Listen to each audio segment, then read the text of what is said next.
McGraw-Hill Professional presents The Rule: How I Beat the Odds in the Markets and in Life, and How You Can Too. Written by Larry Hite. Narrated by Scott R. Pollak. Forward. You can't stop the waves, but you can learn to surf. John Kabat-Zinn. Back in the early 1990s, I stumbled upon an under-the-radar trading strategy. There was this non-mainstream group of traders across the world employing something called trend-following trading. This was not buy and hold. This was not Warren Buffett or value investing. This was not prediction or efficient markets. And it was not Bloomberg or CNBC daily predictions. It was all about riding waves. Get on a wave and take it up or down for profit. If the wave is really high, you don't care. You still get on and ride it as long as it's going up. This is not about trying to find a red light special discount. Now, there is a trick with this style of trend or wave riding thinking. You only get on that rising wave as long as you know how much you can afford to lose. Why? You have no idea why the wave, any wave, is going up or down, so you must protect your downside. You must stay alive to play the next day. And now here is where this alternative thinking, or living, gets really fun. This way of being is not just about the markets. You see it across venture capital, making films, sports, Brad Pitt in Moneyball, and even relationships. Getting behind the scenes of this unique perspective has allowed me to author 5 books with hundreds of thousands in sales, publish a podcast with 700 episodes, 8 million listens and counting, and even direct a documentary film. Who are some of the big names acting as trend followers, whether they call it that or not, across the spectrum of achievement? Jeff Bezos, Amazon; Daniel Kahneman, Nobel Prize Prospect Theory; Jason Blum, films; Daryl Morey, Houston Rockets basketball; John W. Henry, Red Sox baseball; Bill Gurley, venture capital; Neil Strauss, dating; and Larry Hite, trading. I know one person from that elite group, Larry Hite. Larry is one of a handful of traders who are considered living legends in the trend-following trading world. However, put aside trading for a moment because Larry's story in particular is for you, regardless of what direction you are headed in life. Think of it this way. When you are betting your hard-earned money or time, you need to respect the odds. That means you want the odds on your side at all times. For example, look at the lottery. People have no chance to win. The lottery odds are always stacked against them, but they still line up to play as hope springs eternal. Larry is famous for putting the odds on his side as a trend-following trader for over 3 decades, the exact opposite of lottery delusions. That means he is betting big when he has a chance to win big, and he is not betting big when he is guaranteed to lose. Yet, what makes Larry a trader who has made a bloody fortune really interesting and relatable for everyday people? He is an original.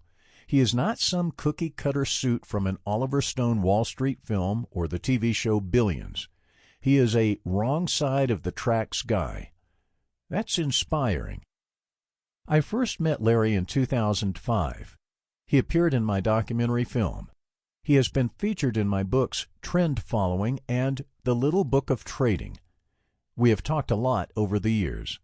I have hours and hours of interviews with Larry. In fact, in 2012, it was a no-brainer to start suggesting that he must write a book. And finally, his book time was here.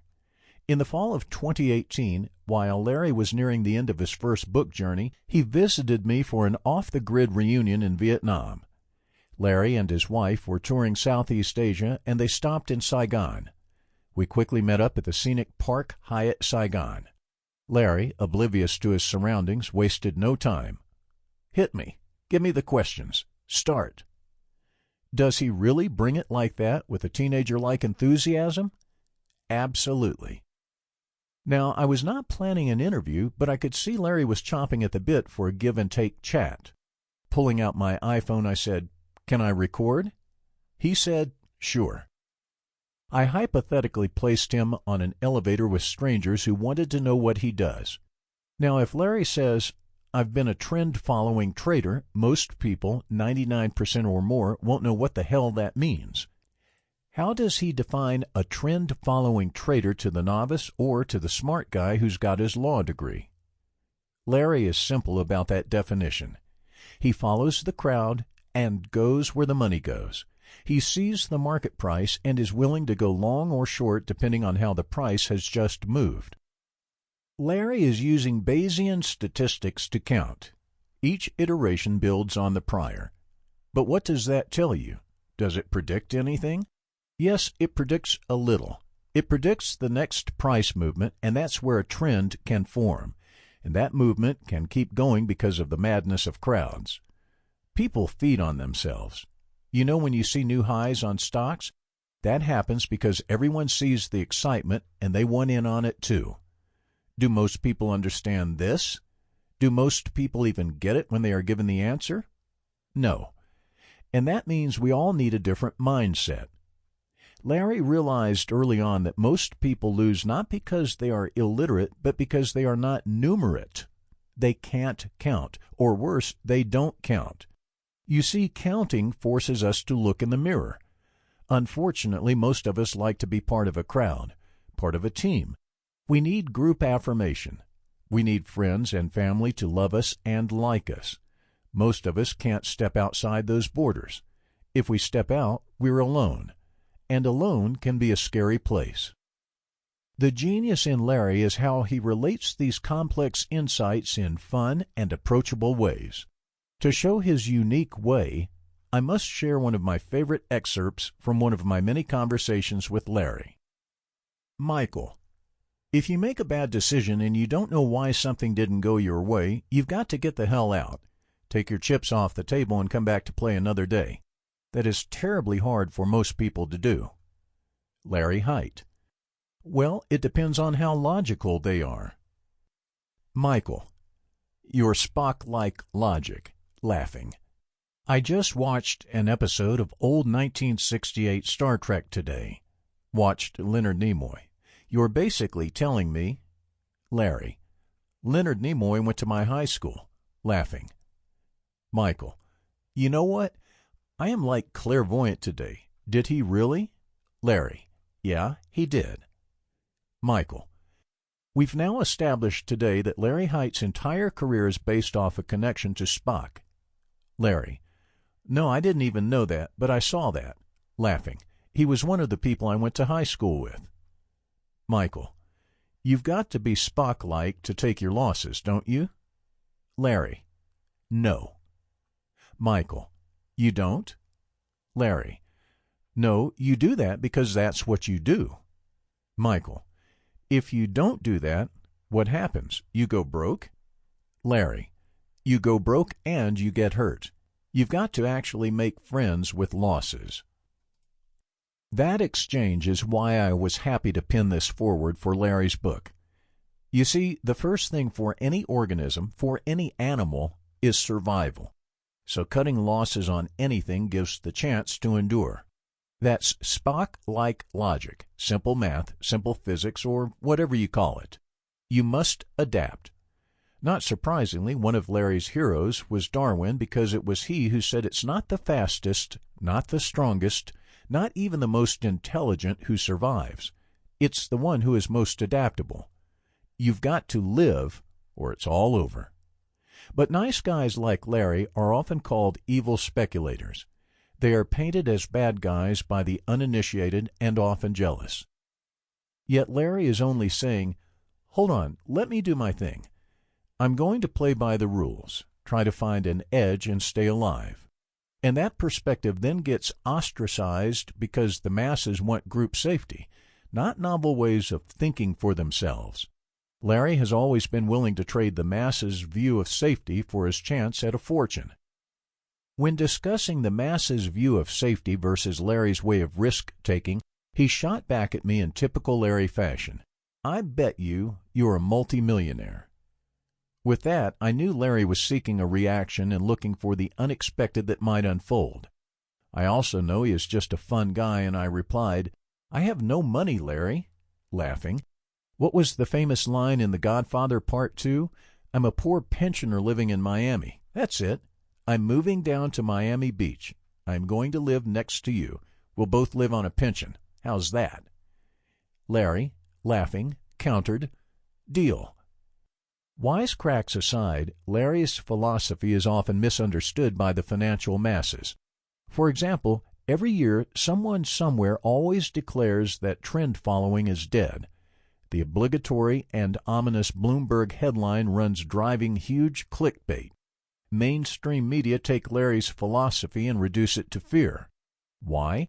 Because their bread and butter ad dollars come from a Wall Street that thinks and acts very differently than Larry, and that's bottom line threatening to what they are selling. But why will trend following never really die? Why is Larry's view timeless? Larry sees those answers succinctly.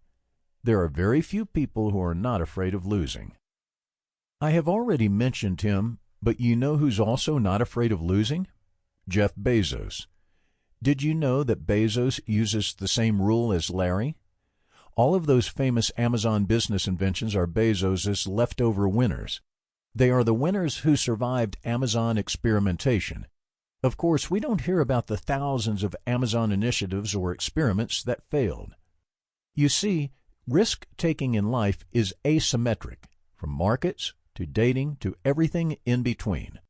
Big, unexpected winners pay for the many failed experiments.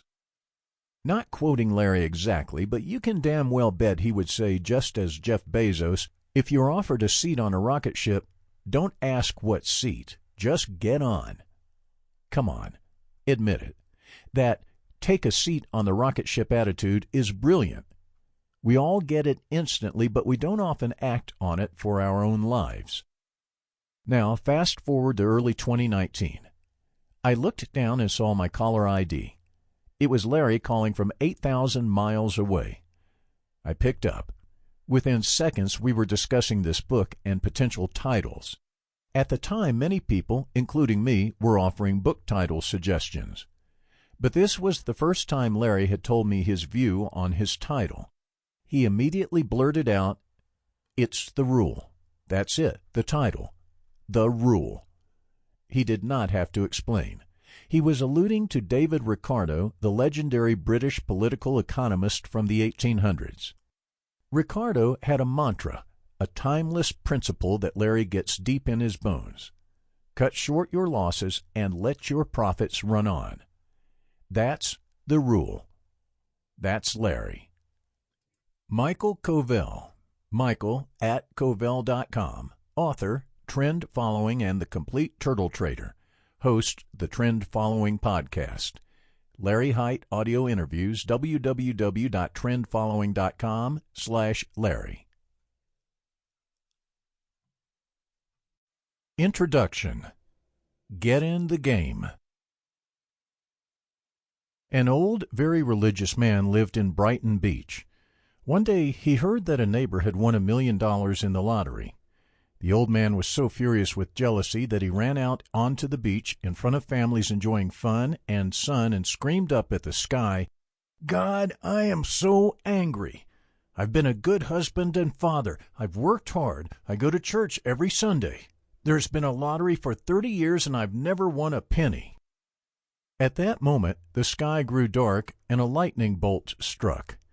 An ominous voice came down from the heavens. "Did you ever buy a ticket?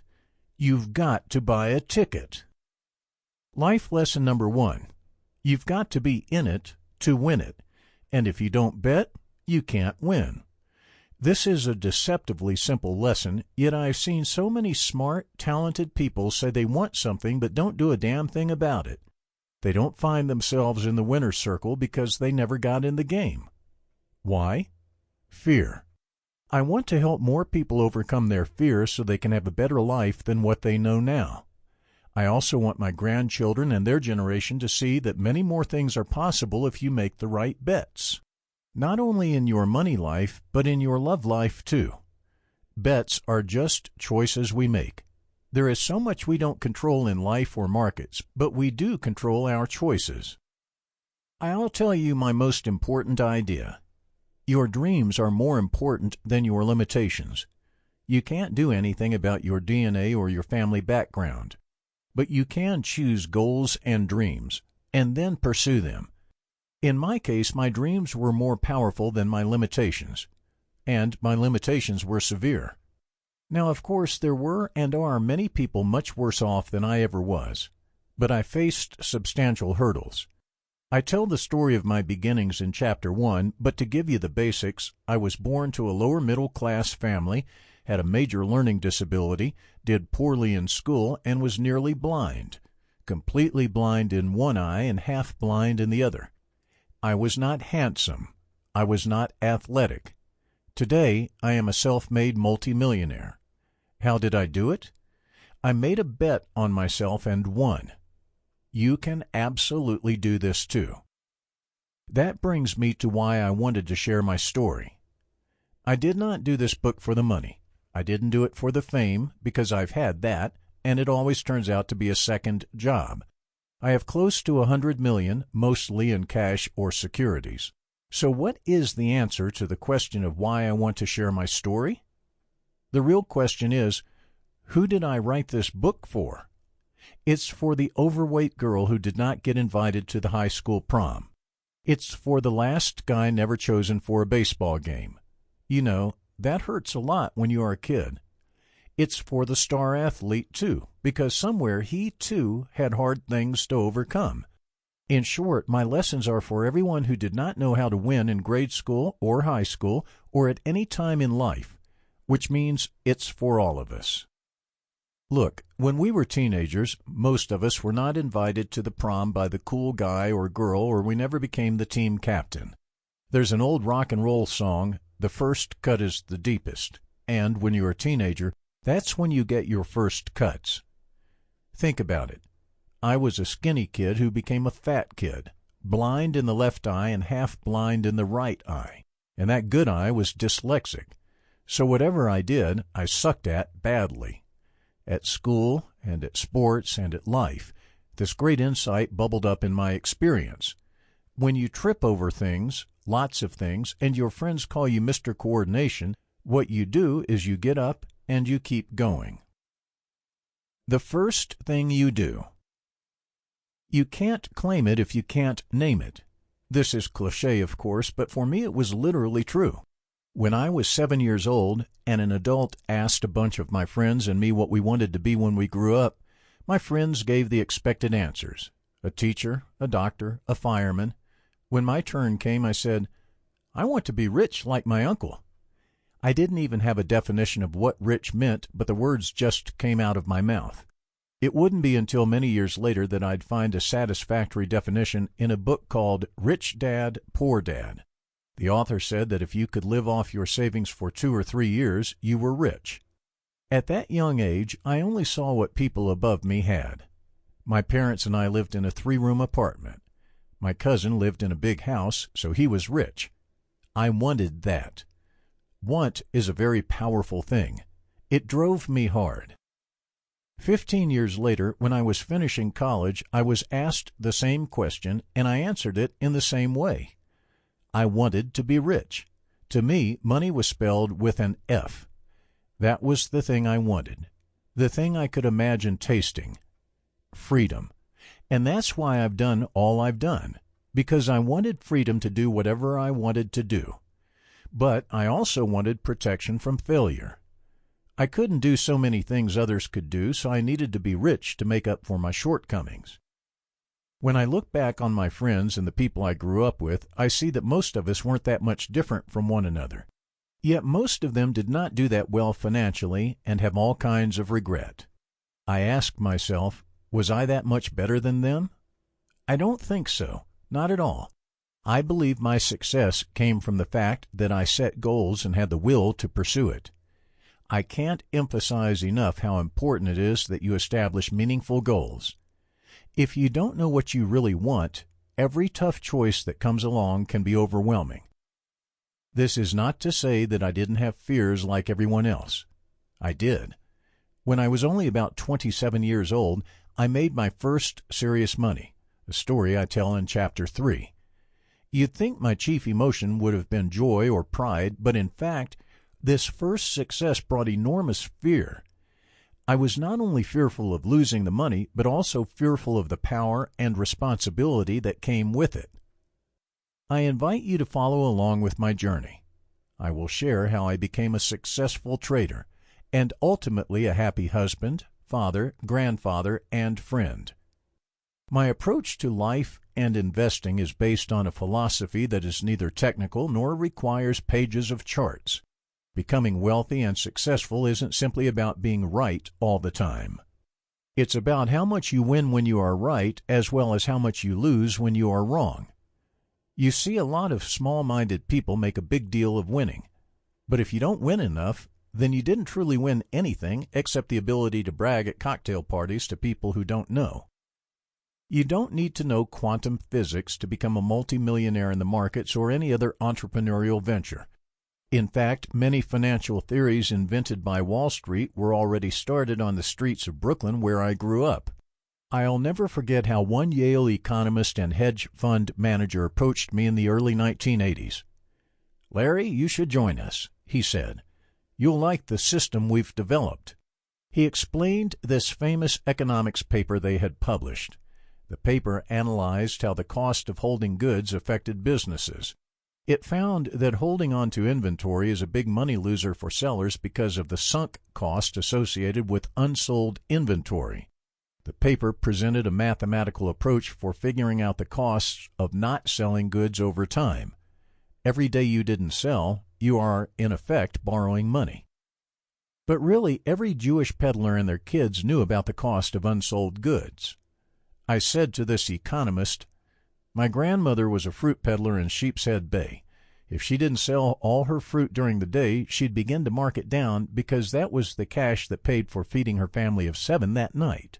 She couldn't read or write, but she could count." Most trading, investing, and entrepreneurial success is about counting and odds, and you can do that if you have the will. Now, this economist was a nice man. I thanked him but declined to join him. Still, I was grateful for the experience because he helped confirm for me what I suspected. A great deal of what you read about investing and wealth building is built on complicated stories and predictions that always crumble under scrutiny. Let me repeat, always. The truth of winning is much simpler than most people realize or have ever been taught. My own life is proof that overcoming bad odds is doable with sound strategy. Seriously, I have never really worked a day in my life since my early 30s. How can that be true? Well, I loved what I did, and so work was not work like we all first come to understand. But also, I learned to set up unique systems so I could make money while I slept. I have lived by my wits, and I have done that successfully despite my terrible struggles in school and college. Those struggles made me a curious skeptic unwilling to accept the conventional wisdom from the gatekeepers and bureaucracy merchants. As I will share in the first 2 chapters of this book, my early failures forced me to become comfortable with that failure and, more important, with loss, and this has become a foundation for my success. My early years also taught me about human fallibility. That's why my investing approach is never based on predicting the future. Hint: nobody can predict the future. I also learned there's too much unknown, too much uncertainty to make bold narrative predictions about where the economy or markets are headed next. My approach to winning is about understanding our human fallibility and reading people's behavior so you can make smart decisions based in the facts of now, not in the unknown world of the distant future, and take steps to aggressively limit your risk. I am a trend follower. The power of following trends is that they are happening now. I use something called Bayesian statistics to constantly update me to the right now, which is a lot like following batting averages. In Chapter 4, I will show you the trend-following approach to money and life, and if it worked for me, there is absolutely no reason it can't work for you too. Be wary of experts with new things or mysterious-sounding systems and new revolutionary research.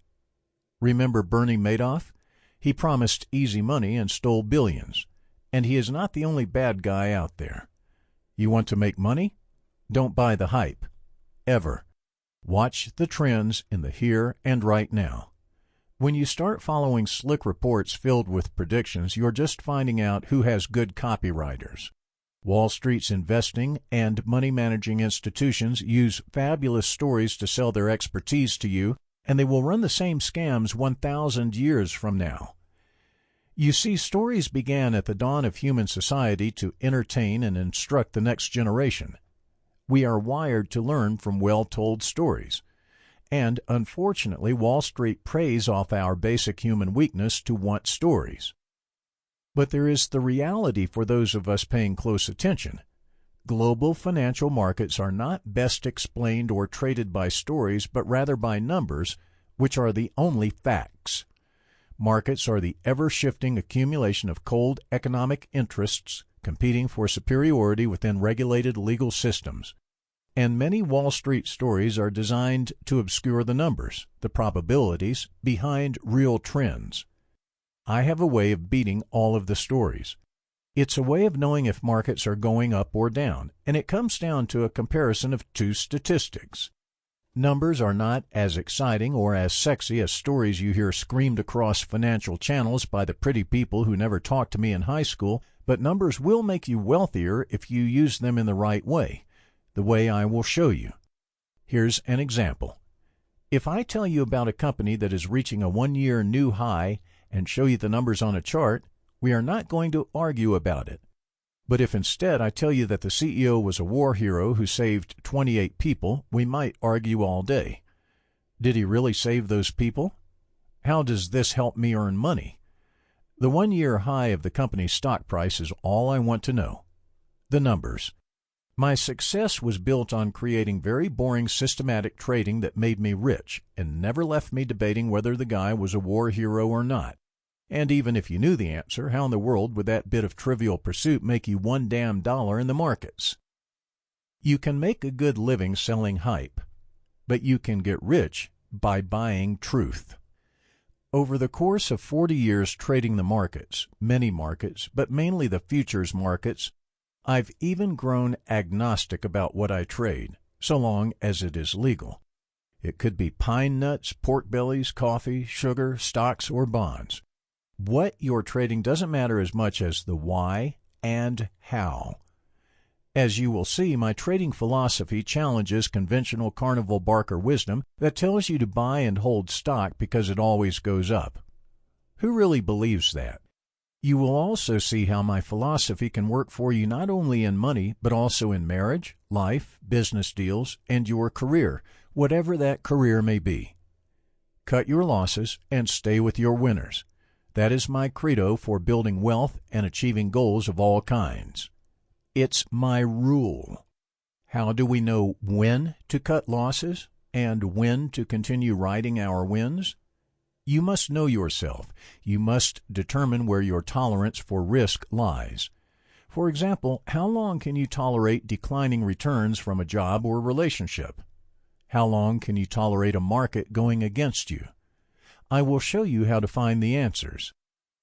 Remember, in life, time rather than money is the most important currency, and we all have only a finite amount of time, at least until they figure out life extension.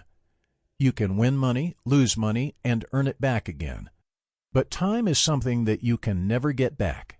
So making good decisions with the odds on your side is the best way we can give ourselves more time, or said another way, freedom.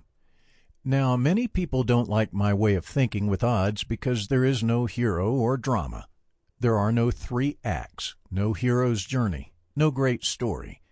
But what if I told you that I get up in the morning, look at some numbers, and ask myself what is the simplest way for me to get what I want? Then I spend 20 minutes making trades, and I am free to go about my day. Getting what you want, I realized, is about learning how to make smart bets. Key word, smart. and making smart bets is about understanding basic probabilities. If I was going to get rich, I had to learn to trade in a way that would make a lot of money when I was right and not lose too. Sample complete. Ready to continue?